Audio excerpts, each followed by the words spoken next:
A very specific connection between Muslims and Christians is some level of reverence and admiration for the person of Isa alayhi salam, the person of Jesus, peace be upon him.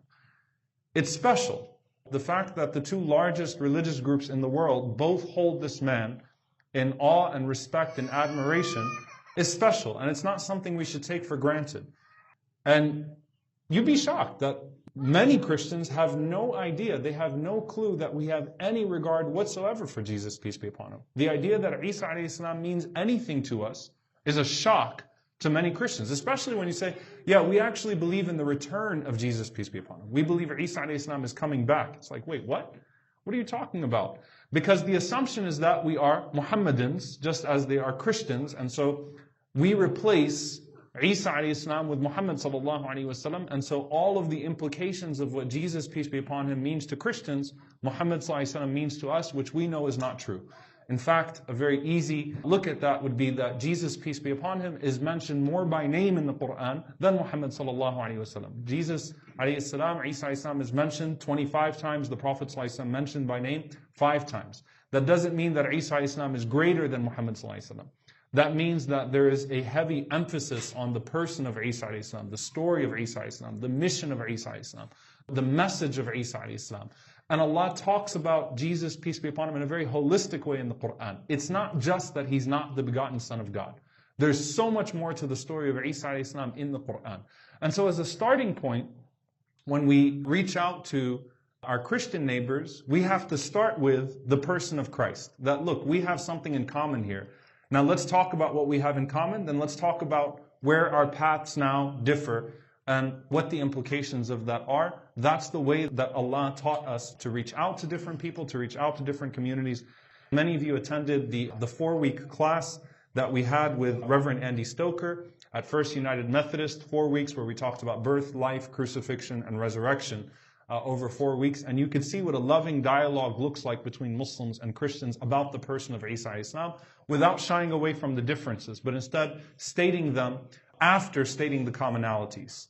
Then you establish that, look, Jesus, peace be upon him, to us is not just to win an argument. We don't just try to fit him into some broader picture. He is a central figure in our deen. His birth, his life, and his return are central parts of the Quran and the Sunnah of the Prophet, peace be upon him, and they mean something to us. I'll point you to the final moment of that class, that 4-week class that we had at First United Methodist. When I mentioned that in our tradition, according to a narration at Tirmidhi and others, that Jesus, peace be upon him, after he returns and after he dies, will be buried next to Muhammad sallallahu alaihi wasallam and Abu Bakr and Umar in Medina. And I said to the Christians in the church, I said, listen, I want you to just separate for a moment everything we believe about Jesus and everything you believe about Jesus, and just think about what reverence this community must have for that man, that they would save a spot in the most special place to us as Muslims for this man when he comes back, that he would be buried next to Muhammad sallallahu alaihi wasallam. And the Prophet sallallahu alaihi wasallam, he said that the prophets are stepbrothers. They are stepbrothers in that they share a message, and in that sharing of that message, they are close to each other. And so the Prophet sallallahu alaihi wasallam says, I am the closest person to Isa alayhi salam. So think about it. The Prophet Muhammad, peace be upon him, says, I am the closest person to the Prophet Jesus, peace be upon him, because there is no Nabi between me and him. There is no prophet that came between me and him. He was the last prophet before the last prophet sallallahu alaihi wasallam.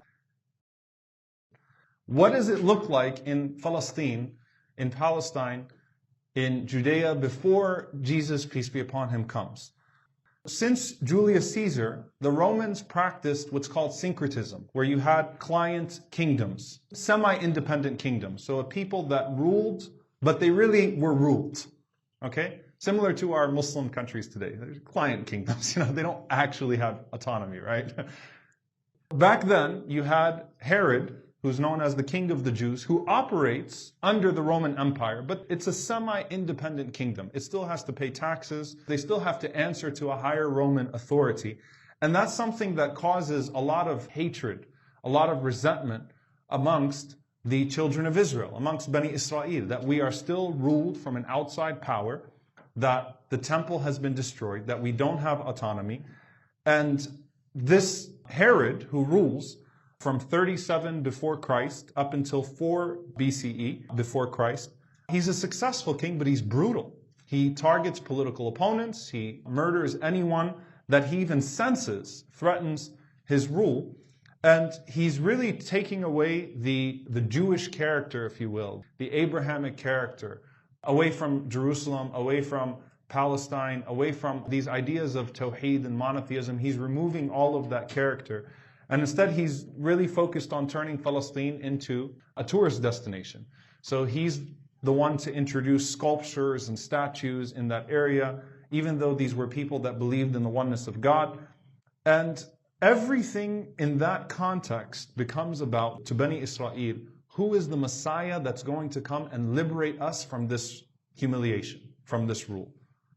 So the focus becomes on a Messiah that will liberate us from this domination that comes from outside. And the weight is for particularly Al-Masih ibn Dawood, not bin Dawood in Hajj and Umrah, the Messiah, the son of David, meaning a Messiah that is a child, a descendant of King David, alayhi salam. And there are many Messiahs in the Bible, and Messiahs are not necessarily prophets. There are Messiahs that are kings, prophets, rabbis. In fact, there's a huge debate in Judaism about whether Dawood, alayhi salam, is a prophet or just a king.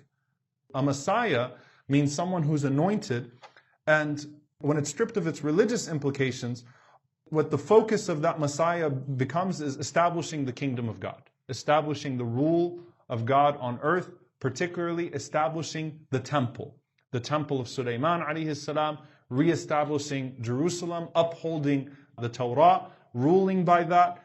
And the specifications of this Masih really speak to that. He's a leader, he's well-oriented with the laws that are followed in Judaism.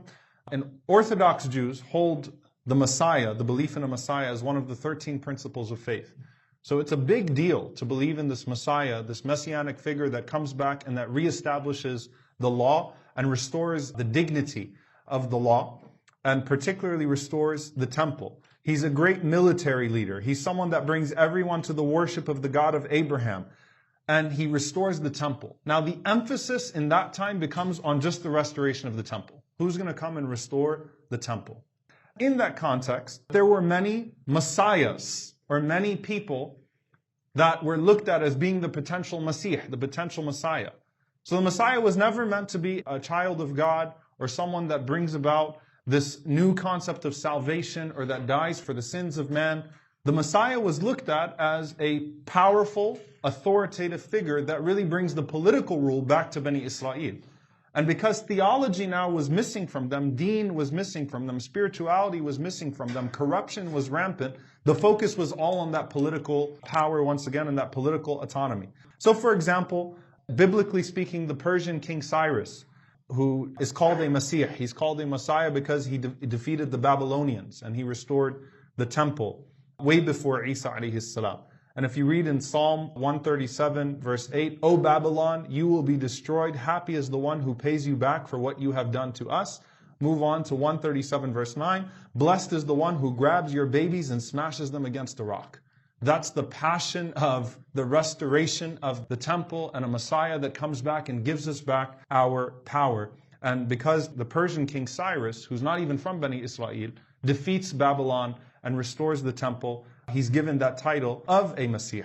Judas Maccabeus, 160 years before Christ, leads a successful revolt against the Seleucid Empire of the time, purifies the Temple of Jerusalem, and that's where Hanukkah commemorates. Because again, the idea is the restoration of the temple, the restoration of autonomy, the ability to practice and to rule. It really gives a lot of context to a lot of what happens now as far as the arguments and the claims that are made to Al-Quds, that are made to Jerusalem.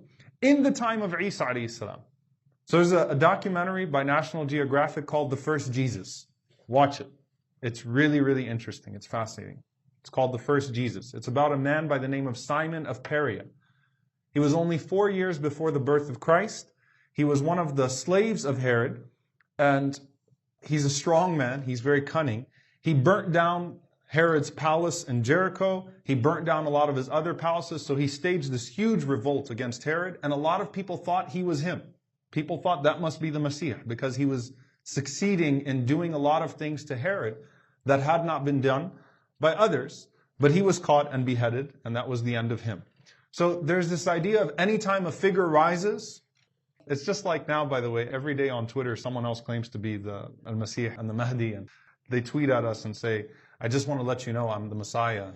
I didn't know Jesus would sign up on Twitter, and that would be his first actions. But I'm the Mahdi, I'm the Messiah. I'm at Dhul Qarnayn recently as well. So people rise up, but in that situation, it's like, who's it going to be? Who's it going to be, right? So there is a desperate weight that's on for a Masih, really for political reasons at that time.